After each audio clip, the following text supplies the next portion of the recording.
The history of coffee is as fascinating as a good book, or as a good cup, of course. Let's start from the beginning, in the mountains of Ethiopia, where this little bean began its journey to conquer the world. It all starts with a legend that mixes humor and a bit of magic. They say that hundreds of years ago, an Ethiopian shepherd named Kaldi noticed something strange about his flock.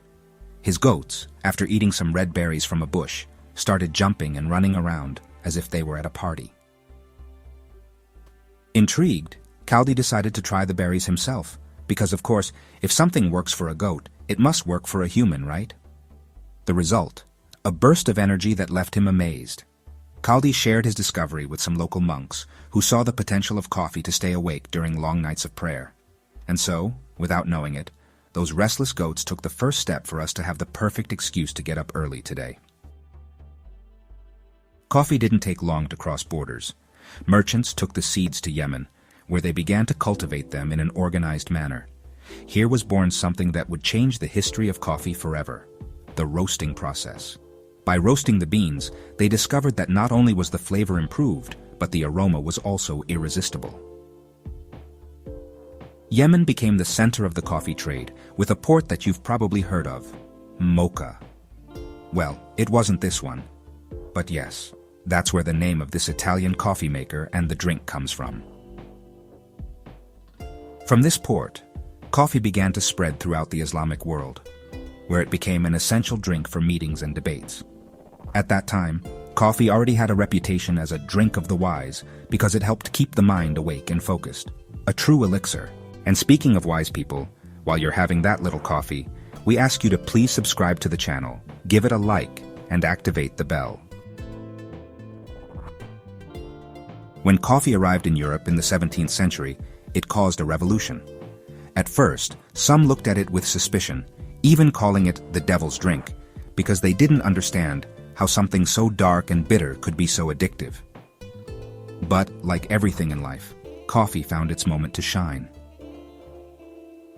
In major European cities, coffee houses began to appear, places where people gathered to drink coffee and talk. These places became centers of thought and culture. Imagine figures like Voltaire or Mozart discussing revolutionary ideas or brilliant music while holding a small cup. Literally, coffee was the fuel of the Enlightenment. With the expansion of colonial empires, coffee reached America. In the Caribbean, Brazil, and Colombia, it found the perfect climate to thrive. Brazil, in fact, quickly became the world's largest producer, thanks to its vast plantations. In North America, coffee also found its place. After the famous Boston Tea Party, where American colonists dumped tons of British tea into the harbor in protest, coffee became the patriotic drink par excellence. Since then, Americans have not stopped drinking it, and they lead the world in consumption by volume. Today, coffee is much more than a stimulant to start the day. It is a symbol of connection and culture.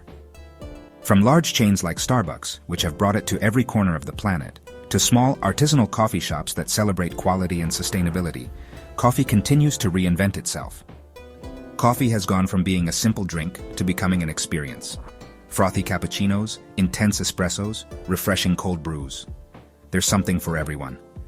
And the best part is that behind every cup, there is still a story that connects us to those playful goats in Ethiopia.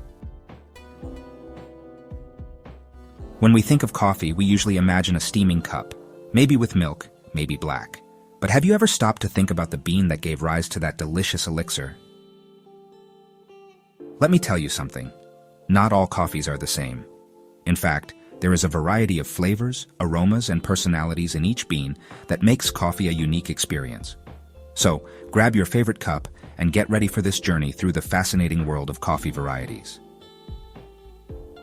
If coffee were a party, Arabica would be the comfortable guest who arrives well-dressed, talks about art, and knows perfectly how to pair a good wine with dinner. This type of coffee represents between 60 and 70% of global production and is the favorite in the finest and most traditional coffee shops. And why all the fuss about the Arabica variety? Well, it has a smooth, complex flavor full of nuances. It can have fruity, floral, or even chocolate notes depending on where it is grown. But like all good things, it has its demanding side, It needs to grow at high altitudes, in cool climates, and with special care. In short, it's like a VIP guest who needs constant attention to shine. In addition, Arabica has less caffeine than other varieties, making it ideal for those who want to enjoy the flavor without so much intensity. It originates in Ethiopia, but today you can find it cultivated in places like Colombia, Brazil, and Central America. Now, if Arabica is the comfortable guest, Robusta would be the tough guy at the party, the one who doesn't complicate things, arrives on a motorcycle, and orders a black coffee without sugar. Its personality? Strong, direct, and with a bitter touch. Robusta has twice the caffeine as Arabica, so it's perfect for those days when you need an extra boost, or for those Mondays when you feel like the world is conspiring against you. Furthermore, it is more resistant to pests and adapts better to warmer climates, which makes it easier to grow. Its flavor is not as comfortable as Arabica's, but it has its charm. It is ideal for lovers of intense and deep flavors, and it is widely used in instant coffees and espressos for the creaminess it adds to the cup. Have you ever heard of Liberica coffee? It's not as common as Arabica or Robusta, but it deserves a place on this list. Originally from West Africa, this bean is a bit rarer and has a flavor, well, different. Some say it has smoky and floral notes, with a fruity touch that makes it unique. The Liberica variety is like that friend with extravagant tastes who always has something interesting to say. It is cultivated in specific places like Malaysia and the Philippines, where it is quite popular. So if you ever come across a cup of Liberica, don't hesitate to try it. Excelsa is another rarity in the coffee world, but be careful not to confuse it with Excelso, because they are totally different. Technically, Excelsa is a subspecies of Liberica, but it has its own personality. With a sour and fruity flavor, this bean is like an explosion of flavors in your mouth. It is often used in blends to add complexity, like that secret ingredient that makes everything special. It is mainly cultivated in Southeast Asia, and although it is not as well known, those who try it are often fascinated by its character.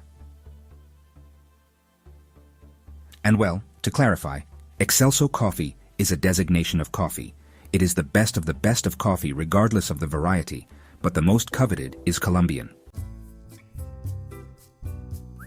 When we think of coffee, we only imagine a cup prepared with the most traditional beans.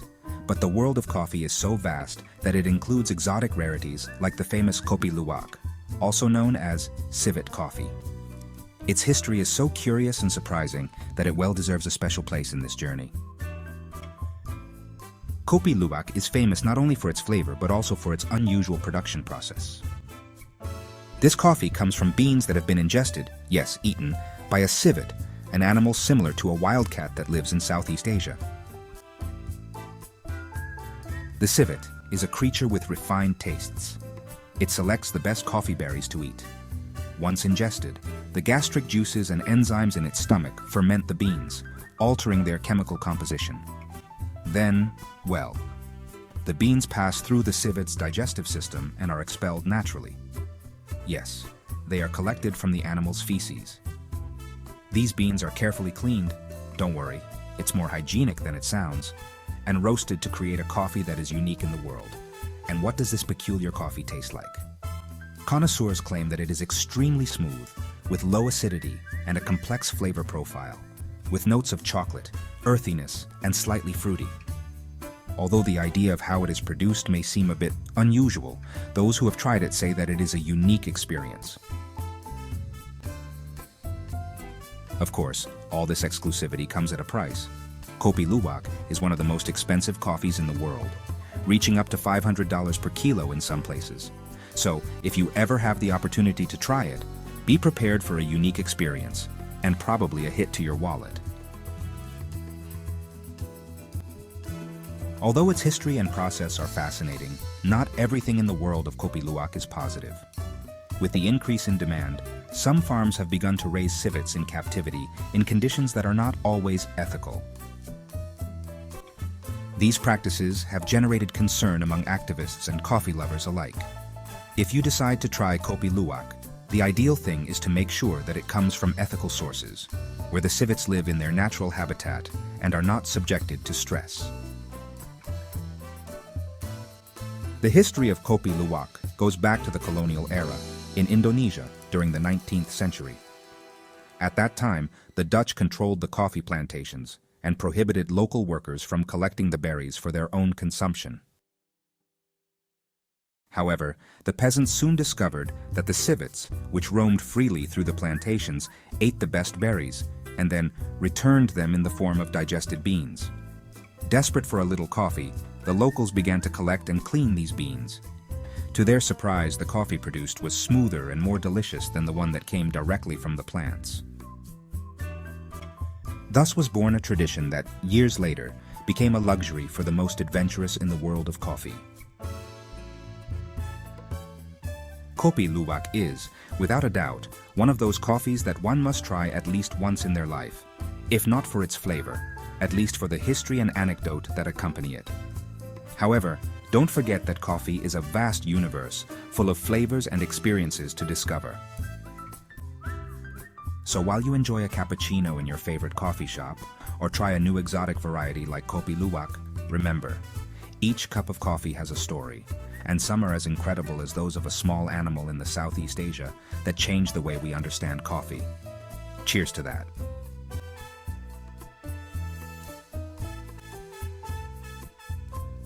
Coffee, that magical drink that wakes us up in the morning and sometimes keeps us awake at night, is so popular that it is consumed in every corner of the planet. But have you ever wondered who the biggest coffee fans are?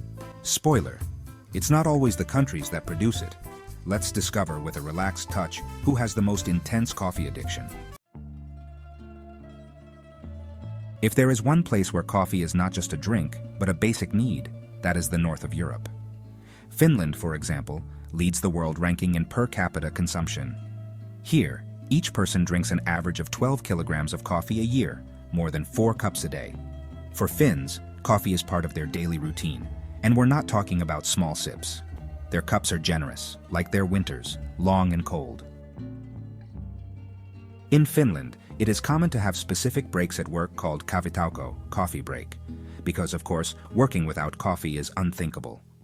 In addition, they have traditions like coffee with cinnamon bread that make each sip a special moment. Other Nordic countries like Norway, Sweden, and Denmark are also at the top of global consumption. In these lands of cold and northern lights, coffee is the perfect way to stay warm while facing winter days that seem eternal. Italy deserves a special mention because although they are not the biggest consumers in quantity, they are in style. For Italians, coffee is more than a drink. It's a ritual. Their love for espresso is legendary. Small, intense, and fast, like a shot of energy that wakes you up instantly. In Italy, you won't find many people drinking a giant latte in a paper cup. Here, coffee is drunk in porcelain and at the bar, almost always standing up. Also, each region has its specialty, from cappuccino at breakfast to cafe macchiato after lunch. By the way, if you visit Italy, avoid ordering a cappuccino after noon. You might get disapproving looks. When it comes to total volume, the United States takes the prize. Americans don't drink as much coffee per person as the Nordics, but with such a large population, their consumption is astronomical. Here, coffee is like oxygen for many, essential to start the day. The coffee culture in the United States is interesting because it combines practicality with style.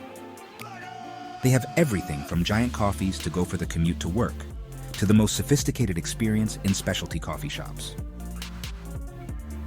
And what would an American movie or series be without that scene of someone holding a classic coffee cup in one hand and running in a hurry? Brazil is not only the world's largest producer of coffee, but is also one of the largest consumers. Here, cafezinho is a tradition. It's served in small cups, strong and very sweet, at any time of day. In Brazil, offering coffee is a sign of hospitality, so don't expect to leave a house without having had at least 2 or 3 cups. In addition, coffee is an integral part of Brazilian identity. From the large plantations that cover its territory to family tables, this country lives and breathes coffee. Colombia, another coffee giant, not only exports a large part of its production, but also enjoys it locally. For Colombians, coffee is synonymous with tradition. Tinto, black coffee served in small cups, is ubiquitous and is drunk at family gatherings, at work, or simply to accompany a good conversation. Here, coffee is not just a drink, it's part of their cultural heritage. The peasants, known as coffee growers, are the real heroes behind every cup, and the Colombians are very proud to share their coffee with the world. Coffee is a global phenomenon.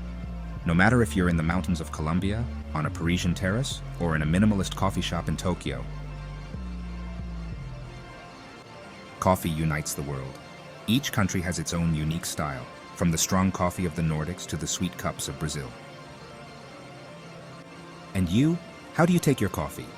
Whatever it is, may you never lack a good cup to brighten your day.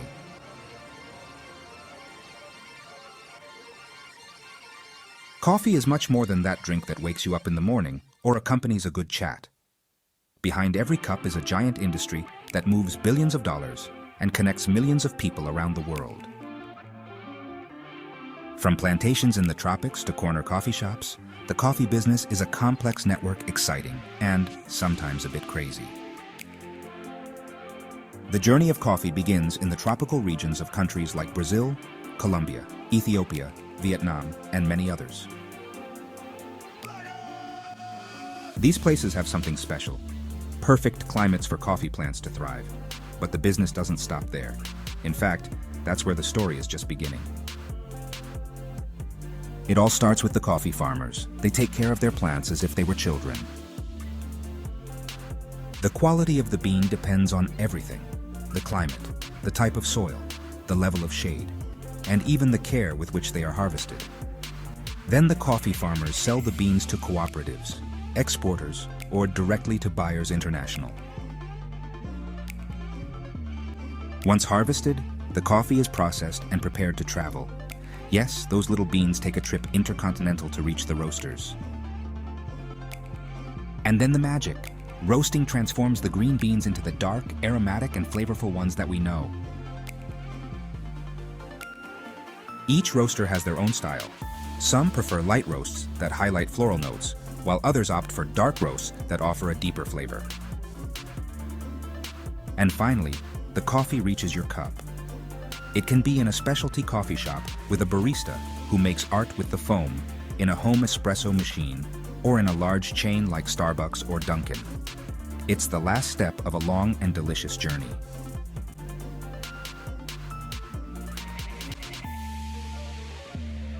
Now let's look at the business details.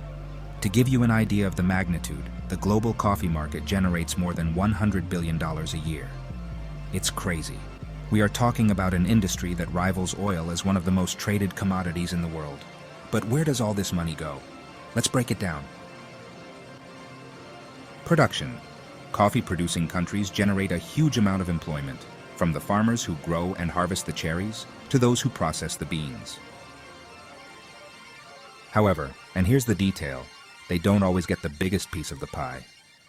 Many coffee farmers earn less than 10% of the final price of a cup of coffee. Trade and export. Coffee beans are a global commodity.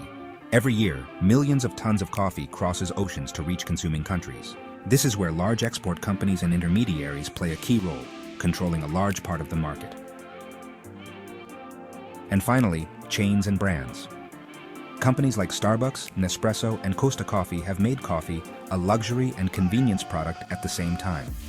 Starbucks, for example, bills thousands of millions annually, offering everything from classic espresso to drinks that look like desserts.